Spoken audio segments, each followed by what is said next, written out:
noite, gente. Esse é o oitavo vídeo da série Pare e Pense. No vídeo de hoje eu vou estar falando um pouco sobre a questão dos talentos, a parábola dos talentos. Está no livro de Mateus 25:14, está escrito mais ou menos assim.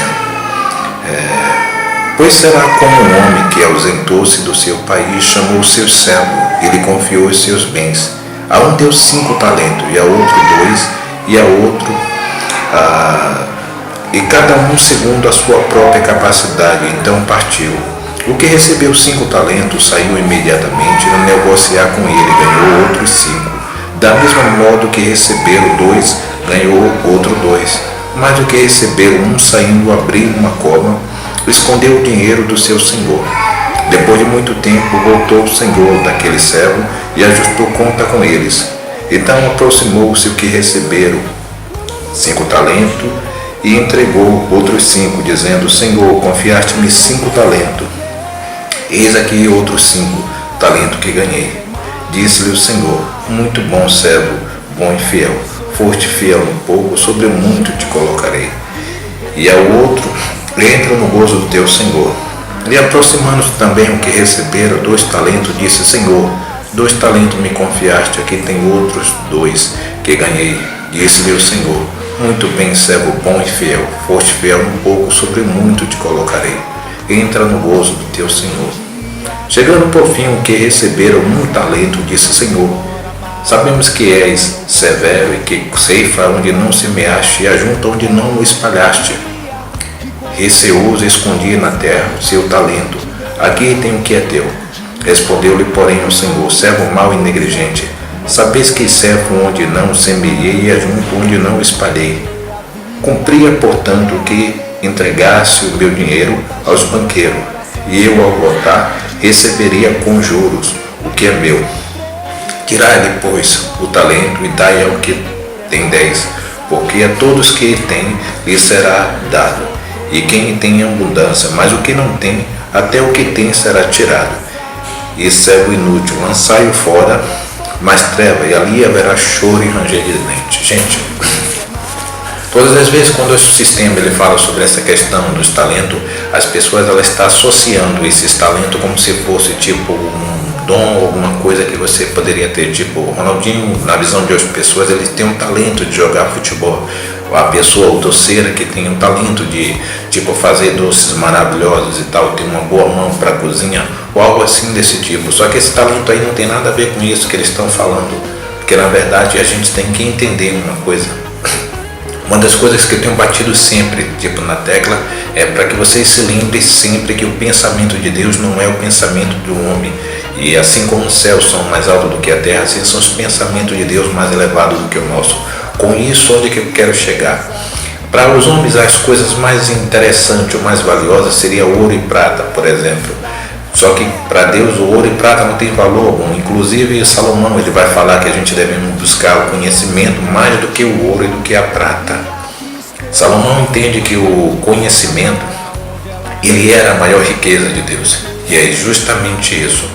Quando Cristo, em determinada situação, ele é abordado por algumas pessoas, ele pergunta se é lícito pagar imposto a César, e ele pede para que entregasse ele uma moeda, e o pessoal entrega a moeda, e ele pergunta qual é a imagem que tem na moeda, e alguém diz: tem a imagem de César, e ele pega a imagem, a moeda e devolve, e diz: dê a Deus, dê a César o que é de César, e dê a Deus o que é de Deus.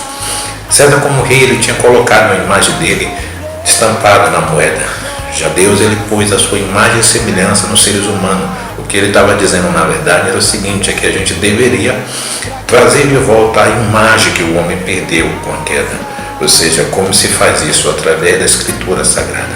Quando você traz o conhecimento real daquilo que o homem é e quem Deus é de verdade, você traz de volta, você resgata a imagem que foi perdida do homem. E assim você entrega esse homem de volta a Deus. Essa é a razão pela qual. Sobre os talentos. Se esses talentos ele não representa na verdade dinheiro, porque dinheiro é aquilo que os homens, no caso, eles procuram, eles acham que é interessante, eles acham que é valioso para Deus. O que é valioso é a sua própria palavra, e é justamente isso. Para aquele que foi dado 5 representa justamente uma certa capacidade, medida de entendimento da palavra que Deus deu a um determinado homem. E esse homem que ele teve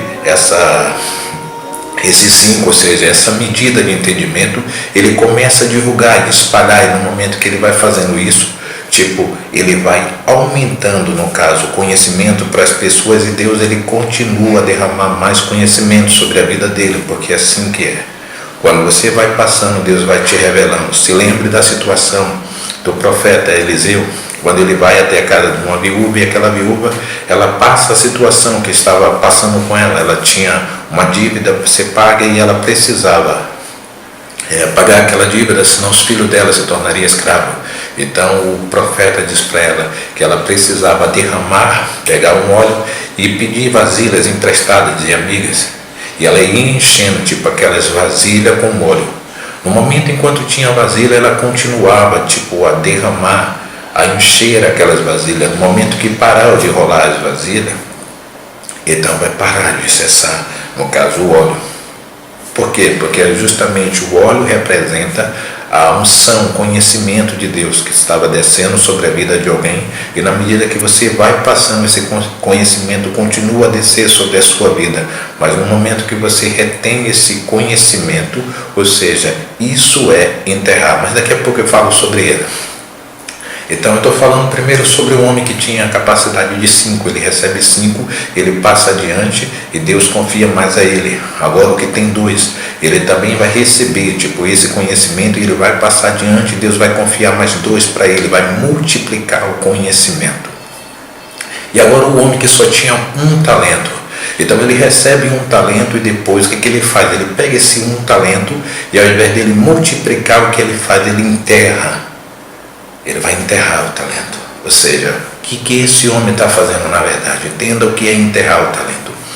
Algumas pessoas conhecem a verdade, mas elas não passam a verdade, porque elas sabem que a verdade é libertadora. Eles sabem que com a verdade, ou seja, se a verdade não for passada adiante, eles vão continuar escravizando pessoas, eles vão continuar mentindo para pessoas, dizendo, por exemplo, que dízimo é dinheiro. Em nenhuma passagem da Bíblia fala que dízimo ele era dinheiro. Dízimo sempre foi alimento. E hoje ainda é mais interessante, porque na verdade esse alimento, fala de alimento espiritual hoje. Quem seriam os pobres, por exemplo? Quando você olha para uma pessoa pobre, você entende que pobre é alguém que não tem dinheiro. Para Deus, um homem pobre é alguém que não tem o entendimento de Deus. Eles são chamados pobre de espírito. Então alguém pobre de espírito é alguém que não tem nenhum entendimento de Deus. Agora não confunda, por exemplo, humilde com pobre, porque existe uma diferença imensa. E você diz, qual que é a diferença? A diferença é que uma pessoa humilde é alguém que quando você chega, por exemplo, vá para uma pessoa pobre, e aí de repente você tem lá uma camisa, você tem lá uma calça, alguma coisa, e você quer doar para essas pessoas. Só que você pode chegar para ela e de repente ela dizer, não quero não te pedi nada. E aí você vai dizer, mas ela é pobre, mas não é humilde. A diferença está aí. Uma pessoa pobre, ela pode ser pobre e arrogante. Enquanto que uma pessoa humilde de espírito é alguém que desejoso pela palavra. Você vai dar para ela uma palavra, a palavra de Deus, a palavra genuína, e ela recebe com o coração aberto. Enquanto que existem pessoas que são pobres, mas são arrogantes de espírito. Não adianta, essas pessoas elas nunca vão receber a palavra da verdade. Já uma pessoa que, no caso, ela é humilde de espírito, ela está aberta a receber a palavra de Deus. E nesse caso, essas pessoas que conhecem a palavra e elas não passam adiante, Deus ele deixa de liberar para ela o entendimento. E o que ele faz? Ele justamente esconde, pelo fato dele ter escondido a verdade. É justamente para que você entenda o que aconteceu há cerca de quase 2000 anos atrás. Há 2000 anos atrás, Cristo ele vem com o intuito de trazer o conhecimento para todas as pessoas, e ele vai escolher 12 homens, e começa agora a ensinar aqueles 12 homens que vão ficar cheios do Espírito Santo, e eles vão começar a divulgar. Em todo lugar que Pedro, por exemplo, João, ele ia, as pessoas estavam tentando fazer o tempo todo que ele calasse a boca, para que não passasse a verdade. E há um determinado lugar que as pessoas pegam ele, bate, prende ele e depois diz para ele, vocês vão sair, mas faz o seguinte, a partir de hoje eu nunca mais anuncie sobre esse Cristo. E ele vai dizer, você está me mandando eu parar de falar, e ele me mandou falar a quem devo obedecer, a Deus ou aos homens? E de repente eles bateram nele, liberam, e ele continua, e eles saem felizes da vida, por ter sofrido pelo Evangelho, continua divulgando. Tempo mais tarde os caras percebem que aquela ação de simplesmente bater não estaria dando resultado, e ele começa agora a pegar mais duro, de forma severa. Eles começam agora a matar as pessoas, porque se ele matasse as pessoas, porque aqueles homens eles tinham a verdade. Então, se eles matam a verdade, o que ele faz? Ele vai conseguir fazer com que a mentira dele se tornasse verdade aos olhos dos homens. Mas não podia, por exemplo, habitar, dos corpos não pode ocupar o mesmo lugar ao mesmo tempo. Enquanto houver a verdade, a mentira não podia crescer. Então, para que a mentira crescesse, eles precisavam acabar com a verdade. E a verdade era aquilo que Cristo tinha passado para os 12. E os 12 agora vai passar para um monte de pessoas, e chega um homem chamado Ananias, que mais tarde vai encontrar um homem chamado Saulo, que ele abre, tira a escama dos olhos, e esse homem se torna talvez um dos maiores, tipo, entendedor da palavra de Deus depois de Cristo. E ele tem a missão, porque na verdade ele é chamado os apóstolos do gentil. Gentios são todos os povos que estão fora de Israel. E agora ele vai levar o evangelho para todas essas pessoas que estão do lado de fora. Agora, o mais interessante entender aí é que é o seguinte: quando Cristo estava ensinando, algumas pessoas pedem para ele um sinal, e ele vai dizer: nenhum sinal lhe será dado a não ser o sinal de Jonas. E ele diz: assim como Jonas teve 3 dias no ventre do peixe, assim o Filho do Homem vai ficar 3 dias no ventre da terra, ou seja, no coração da terra. Terra, se lembre bem, terra. Agora volta lá e entenda. O que aconteceu lá? Se lembra que existia 3 pessoas, ou 3 tipos de pessoas. Uma que recebeu 5, a que recebeu 2 e multiplicou, a que recebeu 5 e multiplicou, e uma que recebeu 1%, ou 1 talento, ou seja, alguém que recebeu alguma coisa, mas recebeu. E o que ele fez? Ele enterrou. E aqui o que Cristo está dizendo: que nenhum sinal lhe será dado a não ser o sinal de Jonas. Que assim como Jonas ele teve 3 dias no coração, ou no ventre do grande peixe, assim o Filho do Homem ficará 3 dias no coração da terra, ou seja, 3 dias enterrado. Agora, quando você vai para o texto, você vai descobrir sobre o reino de Deus. Aí que está dizendo que o reino de Deus é semelhante a um homem que foi e que cavou bem fundo e tirou, descobriu que estava enterrado. E na questão de Jonas, você entenda que na verdade está dizendo que 3 dias que o Filho do Homem esteja enterrado, a verdade de Deus. Estava enterrado lá por 3 dias. Depois dos 3 dias, essa verdade ela foi retirada à tona e agora volta novamente. Gente, algo interessante para você entender.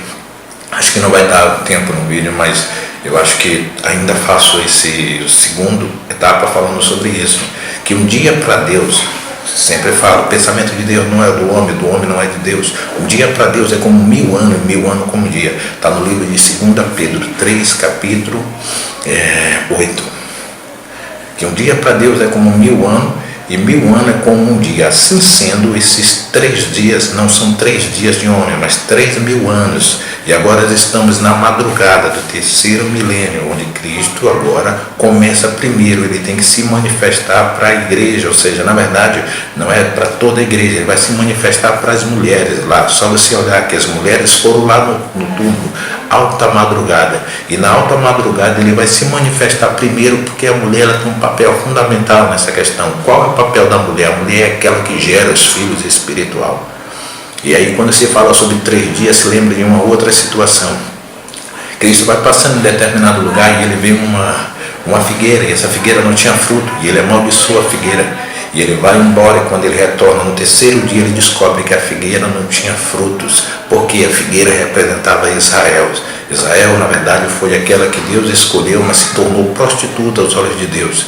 E Israel, na verdade, hoje ela foi rejeitada, e ela representa justamente essa figueira, que ao 3º dia muita gente vai descobrir a verdade sobre Israel, que eu sei que a maioria de vocês não sabe e pensa que a prostituta, ou a grande meretriz, é a Igreja Católica. Não é. A Igreja Católica, ela é a filha mais velha. A grande meretriz se chama Israel. E aí eu vou estar falando no segundo vídeo aí sobre a questão dos 3 dias de Deus, e você vai entender um monte de coisa relacionada aos 3 dias, 3º milênio, que a gente estamos entrando agora, e as verdades, volta agora, porque estava enterrada, e agora ela precisa ser cavada por algumas pessoas que vão vender tudo que tem para descobrir o que está escrito aqui na palavra de Deus. Eu vou estar ensinando para vocês.